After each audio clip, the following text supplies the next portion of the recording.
Hi guys, this is TechWord and today video is about Nokia 6.1 2018 and we're gonna review this device and see how it performs and we will discuss this pros and cons of this device. So let's get started.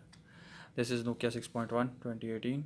If you see the back of this device is aluminum 6000 series which feel premium in hand, and these are the copper edges as you see, and this fingerprint sensor, Nokia logo, Android One logo. So now this is the front of this device, and this is 5.5-inch display, which is uh, kind of a good display. As we know, this is IPS LCD display, but the display is pretty sharp. But this is 16:9 display, which makes this device a more of a difficult to hold kind of a device, because if you see one hand use is a bit difficult. And in 2018 18:9 display is very important, and many manufacturers are manufacturing the 18:9 display, but Nokia is still using 16:9 display, which is kind of obsolete. If you see the bezels on this device is pretty much, look at this, these are the bezels, and this is the bottom bezels, and the on-screen button cover a lot of area of screen. So when you see the display of this device is good, but the design quality of this device is not that good. If you see the fingerprint sensor, the location of fingerprint sensor is not that good. If you see, you will continuously hit the LED flash. So we will talk about this later, but first we start about this battery of this device is 3000 mAh battery, which is not that good, and you have to charge once. uh, if you are not a big user, or if you are a casual user, but if you are a heavy user watching YouTubes and playing game, you have to charge your device at least once. But this device comes with the Qualcomm charger 3.0, which is a fast charging, and come with the USB type C. So yes, it is easy to top up this device, and 0 to 80% charge can be done in 1 hour. So yes, the battery timing is not that good, but yes, it can be managed if you have a fast charging support. Now if you come to the processing of this device, the processor, this device has a 630 processor from Snapdragon, and which is a 14 nanometer technology, and can run day-to-day device easily, day-to-day tasks, and can play high-end games. The benchmark score of this device is very good, 859 and 4151 on multi-core. So the performance of this device will be very good, and because it's having a 14 nanometer technology, so speed of this device and the multitasking will be very good. And if you play games on this device, it on medium setting, games like PUBG and Asphalt 8, it can run fine on this device. And if you want to see the gaming review of this device, let me know in the comments below. And performance wise, I don't think there will be any issue, because this is a stock Android, so no bloatware, and this will perform pretty well.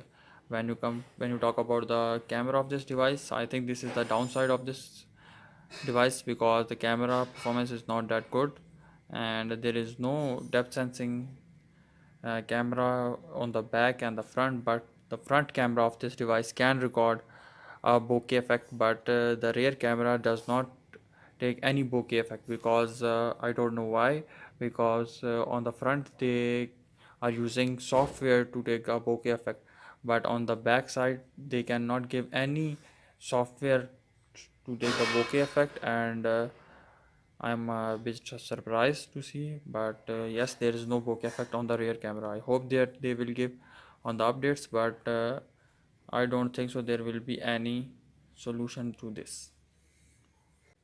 You can record 4K videos on this device, because this Snapdragon 630 processor allow you to record 4K videos. And but there is an issue regarding 4K videos. If you using 4K videos to record videos, then there will be no audio or EIS on this device. So you have to keep the resolution to 1080p, so you can record video with audio audio, and 1080p can help you to get EIS on this device. The front camera is 8 megapixel and can take bokeh effect pictures, but the camera result, as I mentioned, is not that great, and the focus is not that good. The hardware on this device is Zeiss Optics.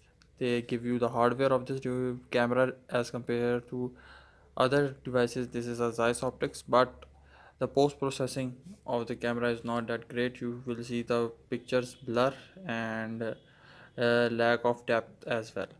I will post the camera samples of this device at the end of the video, so please check this out. And if you talk about the software of this device, this is 8.1 Oreo, and this is stock Android, so there is no bloatware as well. So as you see, this is 8.1 and this is no bloatware, so there is device will be pretty fast and get security updates frequently as well as software updates as well, but it lacks a lot of features such as one hand mode and private space or Samsung Knox kind of features, because it's a stock Android and stock Android will not provide any kind of features, and there will be no gallery as well, so you have to use Google Photos for this, or you have to install third-party apps like I have installed on this device. So yes, there is some pros of stock Android, but there are some cons of the stock Android, and these cons are one of them. If you see my final verdict of this device and the pros and cons of this device, the pros of this device is aluminum body, Android One device, no bloatware, and Gorilla Glass on this device, regular software and security update. But the cons of this device is 16:9 display, which is make you difficult to hold this device, and there is no bokeh effect on the rear camera, and the camera performance is pretty bad, I would say. The huge bezels, the old design, which caused this device to look obsolete in 2018. So if you are a good user of gaming and stuff like that, if you want to use Facebook etc, then you will use this device. If you want a good camera, then I will not recommend this device to you. The camera sample shots of these device and the camera comparison of this device with other devices will be uploaded on this channel in the next video, so please stay tuned and please like this video and share this video and subscribe our channel. Thank you. Bye bye.